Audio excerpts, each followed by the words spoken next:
सेवा आयोग है, उस लोक सेवा आयोग ने रुकी हुई भर्तियों को लेकर राज्य सरकार को एक चिट्ठी भेजी है। उस चिट्ठी से हड़कंप मच गया है और ये चिट्ठी क्या है वो हम आपको बताते हैं।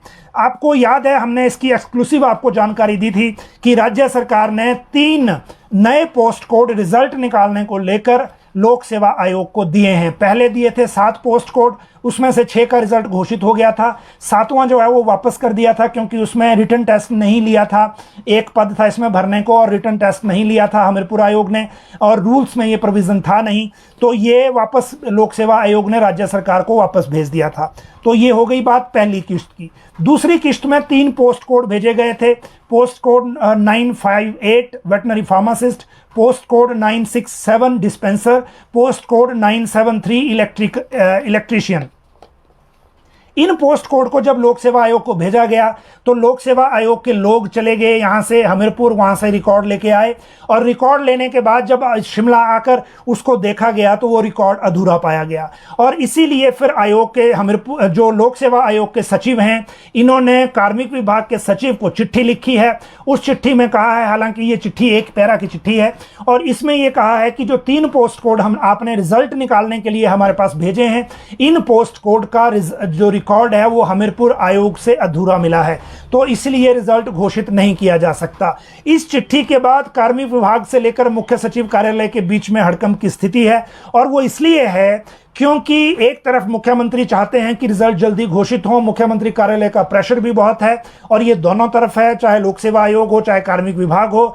लेकिन दूसरी तरफ जो लोक सेवा आयोग ने चिट्ठी लिखी, उस चिट्ठी में अब पूरा ऑनस आ गया हुआ है आईटी विभाग पर, क्योंकि जो हमीरपुर कर्मचारी चयन आयोग की वेबसाइट और पोर्टल था, उस पोर्टल को इनडेफिनेट बंद कर दिया गया। और अब आईटी विभाग ने ये वर्बली जवाब दिया है सरकार को कि हमने इसलिए डिसेबल किया क्योंकि विजिलेंस ने लिख के दिया था। विजिलेंस से भी अब पूछा जा रहा है। दरअसल आईटी विभाग से पहले कार्मिक विभाग ने आज जो ओएसडी हैं हमीरपुर कर्मचारी चयन आयोग के, जो हमीरपुर में नियुक्त हैं, उनको चिट्ठी भेजकर, क्वेरीज भेजकर जवाब मांगा है कि जो रिकॉर्ड है वो अधूरा क्यों है। दूसरा, जो आपका जो पोर्टल है, क्योंकि लोक सेवा आयोग का कहना है कि जो ये रिकॉर्ड अधूरा है उसकी सबसे बड़ी वजह ये भी है कि जो वेबसाइट है उसको बंद कर दिया गया, डाटा एक्सेसिबल नहीं है, और जो पोर्टल है जिस पे लोगों ने अप्लाई किया था और जिसके माध्यम से आयोग अपने रिजल्ट अपलोड करता है, वो भी डिसेबल कर दिया गया है। तो जो रिकॉर्ड है भर्तियों का वो कंप्लीट नहीं मिल रहा है। तो सरकार ने ओएसडी को आज पत्र भेज दिया है, पहले तो कार्मिक विभाग ने, कि जो लोक सेवा आयोग ने कहा है आप 3 चीजें इनका जवाब दीजिए, और दूसरी तरफ आईटी के डायरेक्टर को कहा गया है कि आप ये रिप्लाई दीजिए कि जो पोर्टल है वो और जो वेबसाइट है क्या वो लिमिटेड एक्सेस के साथ खोली जा सकती है कि नहीं, क्योंकि जब तक वो खोली नहीं जाएगी तब तक रिजल्ट पूरे नहीं आएंगे, क्योंकि बहुत सारा डाटा, क्योंकि ऑनलाइन चल रहा था, ऑनलाइन ही अपलोड हो रहा था, ऑनलाइन ही एप्लीकेशंस थी, तो ये फिर मैच नहीं कर रहा है। तो ये इस चिट्ठी के बाद जो आज हलचल हुई है वो हमने आपको बता दिया, और इस